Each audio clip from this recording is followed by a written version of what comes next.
जय उत्तराखंड, आप देख रहे हैं यूके न्यूज लाइव। आपके साथ मैं हूं आरती। पेश है उत्तराखंड की आज की खास खबरें। फिल्म अभिनेत्री रानी मुखर्जी आज सुबह बद्रीनाथ धाम दर्शन को पहुंची, जहां उन्होंने श्री बद्रीनाथ मंदिर में पूजा अर्चना की। इससे पहले फिल्म अभिनेत्री ने आज प्रातः भगवान केदारनाथ के दर्शन भी किए। इस अवसर पर श्री बद्रीनाथ केदारनाथ मंदिर समिति उपाध्यक्ष किशोर पवार ने उनका स्वागत किया और भगवान बद्री विशाल का प्रसाद भेंट किया।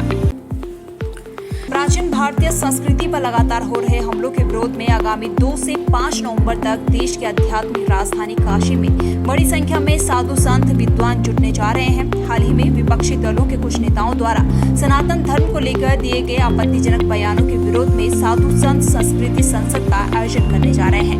भारत का जो सनातन धर्म है उसकी संस्कृति के ऊपर आघात का प्रयास किया गया। उसको रोकने के लिए संतों का एक मीटिंग बुलाया गया, जिसमें दक्षिण, उत्तर, पूर्व, पश्चिम के सभी बड़े धर्माचार्यों का एक सम्मेलन होगा। उसमें विचार मंथन होगा। जिन जिन के प्रभाव क्षेत्र में जो राजनेता हैं वो उनको पहले जो हमारी लोकतंत्र की व्यवस्था है उसके अनुसार ज्ञान की भाषा के माध्यम से समझाने का प्रयास करेंगे। तो ये प्रयास हमने किया। आप कल्पना करिए, 495 वर्षों के संघर्ष में आपकी मीडिया ने एक खबर छापी थी कि अयोध्या के बगल में बाबू के पूर्वा 101 गांव के राजपूतों ने 492 वर्ष राजपूत लड़के मर गए थे, उनके बच्चे थे। माताओं ने शपथ दिला दी कि जब तक राम जन्मभूमि स्वतंत्र नहीं होती तब तक तुम अपने सर पर पगड़ी नहीं रखोगे, पैर में जूता नहीं पहनोगे। 9 नवंबर 2019 और 1528 में बाबर के सेनापति मीर बाकी के द्वारा मंदिर तोड़ा गया और 2019 में सुप्रीम कोर्ट के संविधान बेंच के सर्वसम्मत फैसले से हमें प्राप्त हुआ।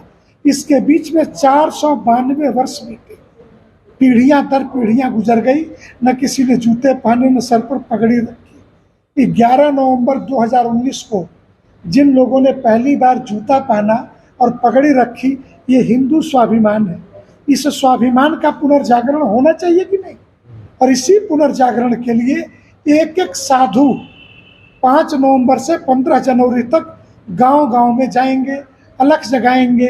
रामलला के यहाँ से अक्षत और हल्दी का आमंत्रण भी आ रहा है हर हिंदू के लिए कि प्राण प्रतिष्ठा के बाद आप दर्शन के लिए आओ। आतंकी संगठन हमास द्वारा इजराइल के ऊपर किए गए हमले में अब तक हजारों इजरायली नागरिकों की मौत हो चुकी है। दुनिया के कई देश हमास के इस करतूत पर काफी आपत्ति जता रहे हैं।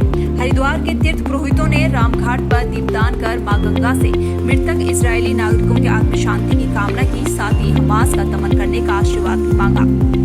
जिस प्रकार से हमास के आतंकवादियों द्वारा इजराइल की मानवता पर बर्बरतापूर्ण आक्रमण करते हुए वहाँ के बच्चों की गर्दनें काट दी गई, महिलाओं के साथ बलात्कार कर दिया गया, वहाँ के पुरुषों के साथ अमान्य कृत्य करते हुए उनको मौत के घाट उतार दिया गया। ये मानवता को शर्मसार कर देने वाली एक बड़ी घटना है और जिसकी कि हम कड़े शब्दों में निंदा करते हैं और भगवती गंगा जी से प्रार्थना करते हैं कि इजराइल को शक्ति प्रदान करें और इजराइल ऐसे राक्षसों का सर्वनाश करे। और जो व्यक्ति मरे हैं, जो वहाँ के लोग हज़ारों की संख्या में 3000 से ज़्यादा लोग वहाँ मर चुके हैं, उनकी आत्माओं की शांति मिले, उनको मोक्ष प्रदान करे। ऐसी कामना के साथ, ऐसी प्रार्थना के साथ आज गंगा जी में हमने यहाँ पर प्रार्थना की और मृत आत्माओं के लिए हमने दीपदान किया है। काशीपुर के उजाला हॉस्पिटल में एक दिन बृहस्पतिवार को कैंसर से संबंधित मरीजों को देखा जाएगा और मरीजों की संख्या ज्यादा बढ़ने पर उजाला हॉस्पिटल और ज्यादा व्यवस्था करेगा। उजाला हॉस्पिटल के डायरेक्टर शहीद हुसैन ने जानकारी देते हुए कहा कि इस हॉस्पिटल द्वारा लेप्रोस्कोपिक सर्जरी, हृदय रोग, लिवर रोग, मूत्र, गुर्दा, जनरल सर्जरी, हड्डी रोग, स्त्री व प्रसूति रोग व बाल रोग विशेषज्ञों के द्वारा उचित इलाज की व्यवस्था की सुविधा भी उपलब्ध है। आज हमने यहाँ पर एक छोटा सा आयोजन किया है ब्रेस्ट कैंसर के प्रति सचेत करने के लिए, क्योंकि ब्रेस्ट कैंसर जो है वो विश्व में और भारत में भी नंबर 1 कैंसर बन चुका है और इसके प्रति जागरूक रहना बहुत ज़रूरी है, सतर्क रहना। इसको समय से पकड़ा जा सकता है और इसका जड़ से निवारण किया जा सकता है। तो इसलिए एक छोटी सी मुहिम आज हमने करी है कि जो हमारी माताएं हैं, बहनें हैं, वो इसको अगर सुन रही हैं तो सचेत रहें, अपना सेल्फ चेकअप करती रहें, जिससे कि समय से हम बीमारी को पकड़ के इलाज कर पाएँ। उजाला हॉस्पिटल एक बहुत ही अच्छा हॉस्पिटल है और यहाँ का स्टाफ, यहाँ के डॉक्टर्स बहुत ज़्यादा कोऑपरेटिव है। मतलब ओवर द एज वो आपको सपोर्ट करते हैं। मेरे को 4 स्टेज का कैंसर था, मैं काफ़ी जगह घूमा, देहरादून गया, जॉलीग्रांट गया, दिल्ली गया, हर जगह मैं गया, लेकिन अनप्रोफेशनल बिहेवियर मेरे को मिला हर जगह से। लास्ट में मेरे को एक डॉक्टर साहब ने बताया, ललित मोहन जोशी जी ने, जो कि सर्गोवी ऑन्कोलॉजिस्ट हैं, उन्होंने डॉक्टर शलभ अरोड़ा जी के बारे में मेरे को बताया कि आप एक बार जाके उनसे मिलिए। उजाला हॉस्पिटल में वो हैं और बड़े ही सीनियर डॉक्टर हैं एम्स से, वो आपको तुरंत इमरजेंसी बेस पे एडमिट करेंगे। तो मैं डॉक्टर साहब से मिला और डॉक्टर साहब से मिलते ही मुझे एक पॉजिटिवनेस मिली। देखिए, दवाइयाँ अपना काम करती हैं, इंजेक्शंस अपना काम करते हैं, थेरेपी अपना काम करती है, लेकिन जो एक विश्वास आपको मिलता है एक डॉक्टर से, अपने एक चिकित्सक से, वो विश्वास जो है आपको किसी भी बीमारी से लड़ने की प्रेरणा देता है और ताकत देता है। और यही मुझे मिला डॉक्टर शलभ अरोड़ा जी से, जिन्होंने मेरा हाथ थामा उस स्थिति में जबकि मैं बिल्कुल कॉन्शियसनेस खो चुका था, बिल्कुल मरणासन अवस्था में था। 50% मेरी लाइफ की ज़िंदगी थी कि मैं बच सकता हूँ, 50-50 चांस थे। उस स्थिति में डॉक्टर शलभ अरोड़ा जी ने मुझे आश्वासन दिया, सांत्वना दी कि आप ठीक हो जाएंगे। हमारे पास बेस्ट मेडिसिन हैं, बेस्ट स्टाफ है, बेस्ट फैसिलिटीज़ है। और मैं लगभग 3 महीने मेरा Ujala hospital, Haldwani sickness centre hospital से मेरा ट्रीटमेंट चला। वहाँ का स्टाफ इतना अच्छा कोऑपरेटिव, हर प्रकार की सुविधा, और सबसे बड़ी चीज़ है कि वो अपने पेशेंट्स को मोटिवेट करते हैं, उनको लगने नहीं देते कि वो बीमार हैं। तो एक ही पॉजिटिवनेस जो मिलती है इस हॉस्पिटल से, वो मैंने कहीं नहीं देखी। और मैं बहुत बहुत आभारी हूँ उजाला हॉस्पिटल के पूरे स्टाफ का, साथ में डॉक्टर शलभ अरोड़ा जी। धर्मनगरी हरिद्वार में जंगली जानवरों का रिहायशी इलाकों में दिखना लगातार जारी है। ताजा मामला हरिद्वार के भेल सेक्टर 1 का है, जहां आज सुबह ही हाथियों का झुंड टहलते हुए दिखा। आलम यह रहा कि हाथियों के झुंड को देखकर पूरे क्षेत्र में अफरा तफरी का माहौल बन गया, जिसका वीडियो किसी स्थानीय निवासी द्वारा बना लिया गया। हाँ बिल्कुल, आज सुबह लगभग 10 बजे के आसपास हमारे पास सूचना आई कि कुछ हाथी मध्य मार्ग क्रॉस करके पीछे वर्कर हॉस्टल के पीछे रुके हुए हैं। इनकी टोटल स्ट्रेंथ 8 थी। तो उसके बाद जैसे सूचना आई तो हमने पूरा अपना डिप्लॉयमेंट वहाँ पे किया। राजा जी की टीम थी, हरिद्वार वन प्रभाग की थी। रात को ये हाथी आए और उसके बाद ये वहीं रुक गए थे। तो इनको प्रॉपर सबसे बड़ा था कि पूरा मध्य मार्ग में ट्रैफिक था, पूरे स्कूल खुले हुए थे, सारे बच्चे बाहर घूम रहे थे, लोग बाहर घूम रहे थे। तो पहले हमने एक डिप्लॉयमेंट प्लान बनाया, पुलिस के साथ टाई अप किया, सारे ट्रैफिक को हमने रोका, सब रोडों में जो भी ट्रैफिक चल रहा था। उसके बाद स्वयं स्कूलों में जाकर हम लोगों ने बच्चों को अंदर किया, लोगों को घर के अंदर किया, और उसके बाद वर्कर हॉस्टल के पीछे से सुरक्षित हाथियों को हमने जंगल की तरफ खदेड़ दिया था। बीते 30 सितंबर को NH 74 पर स्थित पंजाबी ढाबे पर हुई फायरिंग के मामले में वांछित चल रहे अभियुक्त सितारगंज पुलिस ने गिरफ्तार कर अभियुक्त के कब्जे से घटना के वक्त प्रयुक्त की गई 315 बोर का तमंचा व स्कॉर्पियो कार बरामद की है। ये किच्छा रोड स्थित एक ढाबे की घटना थी, जो कि 30/9 को घटित हुई थी, जिसमें 1 अक्टूबर को एक अभियोग पंजीकृत हमने किया था, जिसमें कुछ लोगों के द्वारा सरेराह फायरिंग की गई थी और बहुत ही गंभीर घटना थी, कानून व्यवस्था को चैलेंज करने वाली घटना थी। और माननीय मुख्यमंत्री महोदय और पुलिस मुख्यालय से भी लगातार हमें निर्देश प्राप्त होते रहते हैं कि उत्तराखंड को भयमुक्त और अपराध मुक्त बनाना है। तो इस घटना को हमने उतनी ही गंभीरता से लिया और बहुत ही प्रोफेशनल तरीके से काम करके हमने इसमें जो भी गैंग इन्वॉल्व था, उस पूरे गैंग को हमने आइडेंटिफाई किया है।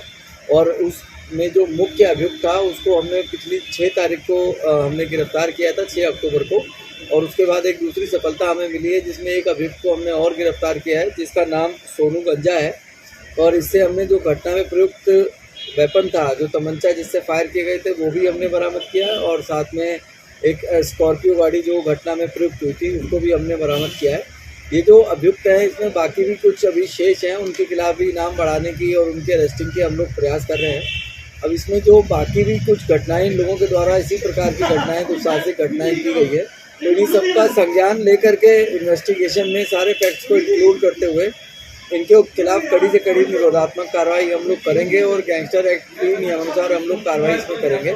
उनके प्रॉपर्टी की सीजर के और प्रॉपर्टी के ध्वस्तीकरण की कार्रवाई भी की जाएगी। और मैसेज एकदम क्लियर है, जो भी कानून व्यवस्था अपने हाथ में लेगा उसको किसी भी सूरत में बख्शा नहीं जाएगा।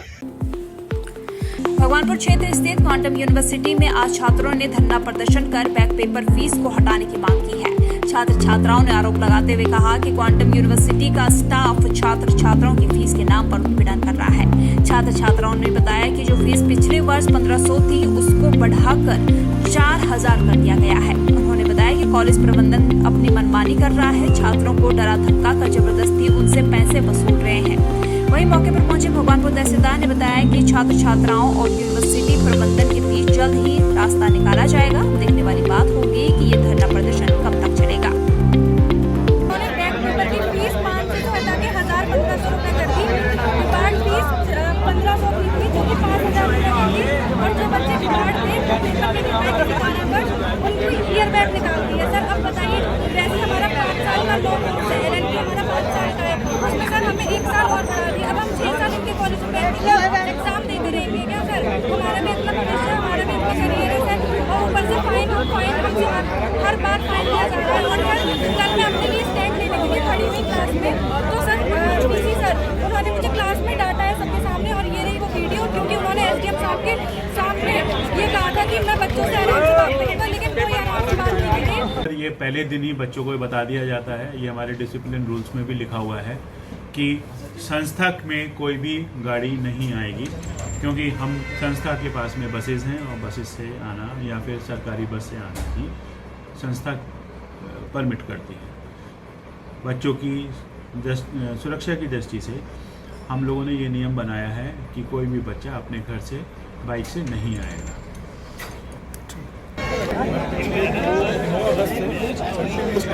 में लगाऊँ मेरी ईयर बैग कट जाए, और वो इसलिए वजह जा सकती है पेपर सिचुएशन में हम लोग खड़े हैं। इस ऐसे ही प्रीवियस ईयर में हमारे सीनियर्स के साथ हुआ था। देन हमारी रिप्लाई कि आप हमारे भी पेपर कंडक्ट कर रहे हैं, हम पेपर लगाइए हमारा ये पेपर, ये हमारा रीजन है। और सपोज दैट कि अगर ये लोग हमारी बात नहीं सुनते हैं तो हमारा संगठन मीटिंग करेगा, जो भी होगा वो हमारे मीटिंग के तहत हम लोगों को। आज के बुलेटिन में इतना ही। बने रहिए यूके न्यूज़ लाइव के साथ। धन्यवाद।